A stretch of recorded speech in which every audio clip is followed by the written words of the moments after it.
titre de père de l'Empire, qu'elle avait reçu pour service rendu à Tsuranwani, lui offrait une adoption honorifique dans la famille même de l'empereur. En fait, les gardes blancs impériaux prendraient probablement sa défense, car d'après les règles de l'honneur si chères à la culture Tsurani, une insulte ou une menace envers Mara était une offense à la famille même de la lumière du ciel. « Tu sembles particulièrement satisfaite de toi ce matin », murmura Okanu à l'oreille de son épouse. Mara se pencha et posa la tête contre l'épaule d'Okanu, les lèvres entr'ouvertes pour recevoir son baiser. Au plus profond de son cœur, la passion impétueuse qu'elle avait éprouvée pour le père de Justine, l'esclave barbare à la chevelure flamboyante, lui manquait. Mais elle avait fini par accepter cette perte. Okanu était une véritable âme sœur, qui partageait sa finesse politique et son goût pour l'innovation. Il avait l'esprit vif, était bon, et lui était entièrement dévoué. Il tolérait même sa nature volontaire, comme peu d'hommes de sa culture auraient pu le faire. Avec lui, Mara parlait comme une égale.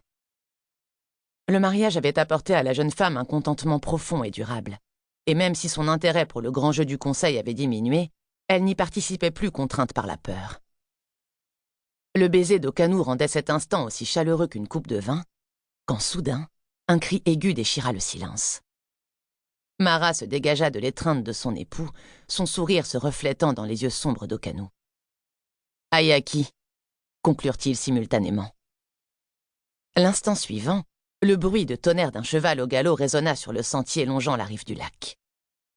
Okanu resserra son bras autour de l'épaule de son épouse, tandis que le couple se penchait pour observer les pitreries du fils aîné et héritier de Mara. Un cheval à la robe aussi noire que le plumage d'un corbeau surgit d'une trouée entre les arbres, la crinière et la queue flottant au vent. Des pompons verts ornaient sa bride, et une plaque ornée de perles cousues empêchait la selle de glisser sur ses flancs élancés. Le jeune garçon, qui venait d'avoir 12 ans, était penché sur des étriers laqués. Ses cheveux étaient aussi noirs que la robe de sa monture. L'enfant fit tourner le hongre en tirant sur les rênes et chargea le palanquin de Mara, le visage empourpré par l'excitation de la course, sa superbe robe décorée de sequins flottant derrière lui comme une bannière. « Il est devenu un cavalier intrépide », dit Okanu avec admiration. « Et son cadeau d'anniversaire semble lui plaire. » Mara regardait le garçon, une expression de plaisir sur le visage, alors que celui-ci manœuvrait les rênes pour lancer sa monture sur le sentier.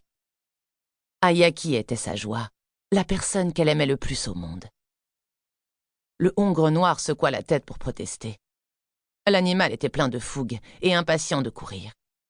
Mara ne se sentait pas vraiment à l'aise devant ces immenses animaux importés du monde barbare de Midkemia, et elle retint son souffle avec appréhension.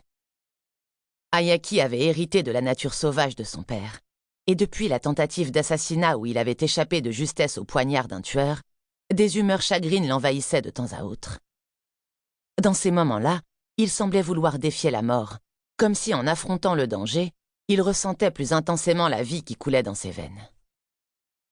Mais aujourd'hui, l'enfant était d'humeur joyeuse, et le cheval avait été choisi autant pour sa docilité que pour sa vivacité. Le hongre s'ébroua bruyamment et obéit à l'injonction des rênes. Il se mit tranquillement au pas, à côté des porteurs du palanquin de Mara qui tentaient difficilement de maîtriser leur peur du grand animal et de ne pas s'écarter par réflexe. La dame leva le regard alors que le garçon et le cheval entraient dans son champ de vision.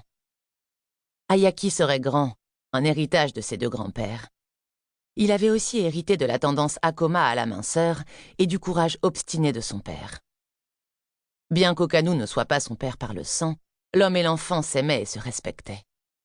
N'importe quel parent pouvait être fier d'Ayaki, car le jeune garçon montrait déjà l'intelligence qui lui serait nécessaire à l'âge adulte pour entrer dans le jeu du conseil en tant que seigneur des Akoma. « Jeune fanfaron !» le taquina Okanu.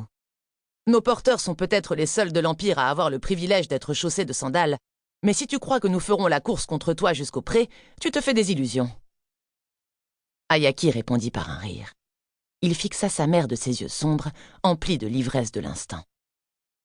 En fait, je voulais demander à l'Axel si je pouvais mettre notre vitesse à l'épreuve contre un shoja.